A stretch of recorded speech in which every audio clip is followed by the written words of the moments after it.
ಗೃಹಜ್ಯೋತಿ ಕಾಂಗ್ರೆಸ್ ಸರ್ಕಾರದ ಪಂಚ ಗ್ಯಾರಂಟಿಗಳಲ್ಲಿ ಇದು ಕೂಡ ಒಂದು. ಈಗ ಗೃಹಜ್ಯೋತಿಯ ಬಿಲ್ ಅನ್ನ ರಾಜ್ಯದ ಜನರಿಂದಲೇ ವಸೂಲಿ ಮಾಡಲಾಗುತ್ತಾ ಅನ್ನುವಂತಹ ಪ್ರಶ್ನೆ ಮುನ್ನೆಲೆಗೆ ಬರ್ತಾ ಇದೆ. ಇಂತಹದ್ದೊಂದು ಪ್ರಸ್ತಾಪವನ್ನು ಮುಂದಿಟ್ಟಿದೆ ಚೆಸ್ಕಾಂ ಅನ್ನೋದು ಗೊತ್ತಾಗ್ತಾ ಇದೆ. 2008 KERC ಆಕ್ಟ್ ಅನ್ನ ಚೆಸ್ಕಾಂ ಉಲ್ಲೇಖಿಸಿದೆ ಅನ್ನೋದು ಗೊತ್ತಾಗ್ತಾ ಇದೆ. ಎಸ್ಕಾಂಗಳಿಂದ ಬಿಲ್ ವಸೂಲಿಗೆ ಅವಕಾಶ ಕೊಡಬೇಕು ಅಂತ ಹೇಳಿ ಮನವಿಯನ್ನು ಕೂಡ ಮಾಡಿಕೊಂಡಿದೆ. KERCಗೆ ಪತ್ರವನ್ನ ಚೆಸ್ಕಾಂ ಬರೆದಿರುವಂತಹ ವಿಚಾರ ಮುನ್ನೆಲೆಗೆ ಬರ್ತಿದೆ. ನಿರ್ದೇಶನ ಕೊಡದ ಹೊರತು ವಸೂಲಿಯನ್ನ ಮಾಡುವಂತಿಲ್ಲ. ಚೆಸ್ಕಾಂಗೆ KERCಯಿಂದ ಸೂಚನೆಯನ್ನ ಈಗ ಪಾಸ್ ಮಾಡಲಾಗಿದೆ. ಹಾಗಾಗಿ ಜನರಿಂದಲೇ ಗೃಹಜ್ಯೋತಿಯ ಬಿಲ್ಲನ್ನ ವಸೂಲಿ ಮಾಡಲಾಗುತ್ತಾ ಅನ್ನೋದು ಈಗಿರುವಂತಹ ಪ್ರಶ್ನೆ. ಪ್ರತಿಯೊಂದು ಮನೆಗೆ 200 ಯೂನಿಟ್ ಉಚಿತ ವಿದ್ಯುತ್ ಗೃಹಜ್ಯೋತಿ ಕಾಂಗ್ರೆಸ್ ಅಧಿಕಾರಕ್ಕೂ ಬರುವ ಮೊದಲು ಘೋಷಣೆ ಮಾಡಿತ್ತು. ಅಧಿಕಾರಕ್ಕೆ ಬಂದ ಮೇಲೆ ಅದನ್ನು ಜಾರಿಗೆ ತಂತು. ಈಗ 2008 KERC ಆಕ್ಟ್ ಅನ್ನ ಉಲ್ಲೇಖ ಮಾಡಿ ಒಂದು ಮನವಿ ಪತ್ರವನ್ನ ಚೆಸ್ಕಾಂ ಬರೆದಿದೆ ಅನ್ನೋದು ಗೊತ್ತಾಗಿದೆ. ಹಾಗಾದ್ರೆ ಈ ಪತ್ರದಿಂದ ಯಾವ ರೀತಿ ಗೃಹಜ್ಯೋತಿಗೆ ಗಂಡಾಂತರ ಬರ್ತಾ ಇದೆ ಅನ್ನೋದರ ಡೀಟೇಲ್ಸ್ ಅನ್ನು ಕೂಡ ನಿಮ್ಮ ಮುಂದೆ ಇಡ್ತಾ ಹೋಗ್ತೀವಿ ಒಂದೊಂದಾಗಿ. ಸಬ್ಸಿಡಿ ಹಣವನ್ನ ಸರ್ಕಾರ ಮುಂಗಡವಾಗಿ ಪಾವತಿಸಲಿ ಅಂತ ಕೂಡ ಚೆಸ್ಕಾಂ ಬರೆದಿರುವಂತಹ ಪತ್ರದಲ್ಲಿ ಉಲ್ಲೇಖಿಸಿರುವಂತಹ ವಿಚಾರ ಗೊತ್ತಾಗ್ತಾ ಇದೆ.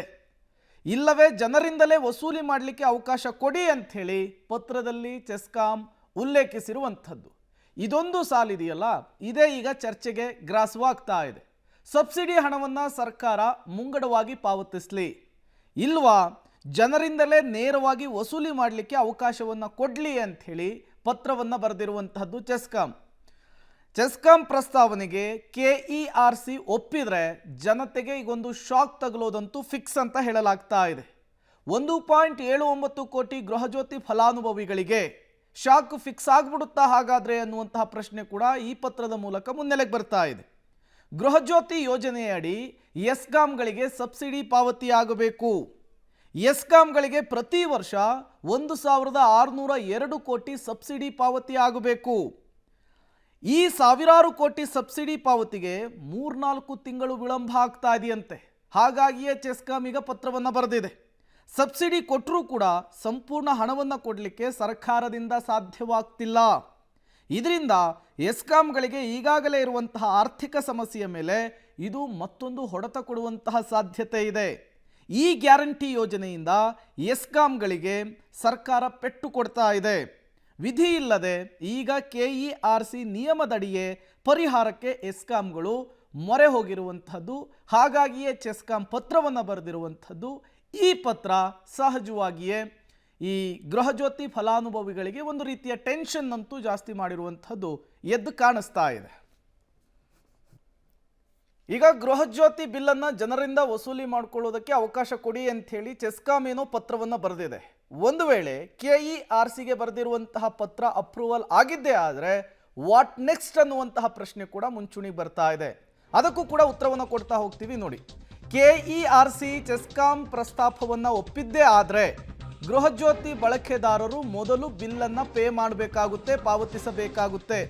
ಸದ್ಯ 1.71 ಕೋಟಿ ಅರ್ಹರು ಗೃಹಜ್ಯೋತಿಗೆ ನೋಂದಣಿಯನ್ನ ಮಾಡಿಸಿಕೊಂಡಿದ್ದಾರೆ, ರಿಜಿಸ್ಟ್ರೇಷನ್ ಅನ್ನ ಮಾಡಿಸಿಕೊಂಡಿದ್ದಾರೆ.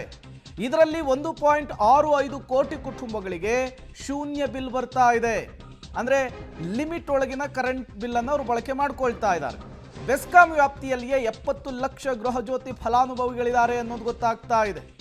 ಬೆಸ್ಕಾಂ ವ್ಯಾಪ್ತಿಯಲ್ಲಿಯೇ 70 ಲಕ್ಷ ಫಲಾನುಭವಿಗಳಿರುವಂಥದ್ದು. ಚೆಸ್ಕಾಂ ಪ್ರಸ್ತಾವಕ್ಕೆ ಏನಾದರೂ KERC ಅವಕಾಶವನ್ನು ಕೊಟ್ಟರೆ ಈ ಎಲ್ಲ ಸಮಸ್ಯೆಯೂ ಕೂಡ ಈ ಗೃಹಜ್ಯೋತಿ ಫಲಾನುಭವಿಗಳ ಮೇಲೆ ಬೀರುತ್ತೆ. ಸರ್ಕಾರ ಸಬ್ಸಿಡಿ ಹಣವನ್ನು ಮುಂಗಡವಾಗಿ ನೀಡುವ ಬದಲು 2 ತಿಂಗಳು ಬಾಕಿ ಉಳಿಸ್ಕೊಳ್ತಾ ಇದೆ ಅನ್ನುವಂತಹ ವಿಚಾರಕ್ಕೆ ಈ ಪತ್ರವನ್ನು ಬರೆಯಲಾಗಿದೆ.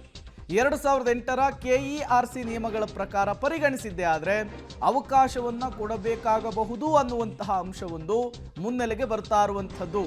ಆದರೆ ಇದೇ ತಿಂಗಳು 27ರಂದು KERC ಇದೇ ವಿಚಾರಕ್ಕೆ ಸಂಬಂಧಪಟ್ಟಂತೆ ಒಂದು ಅಂತಿಮ ಸಭೆಯನ್ನ ಕರೆದಿದೆ.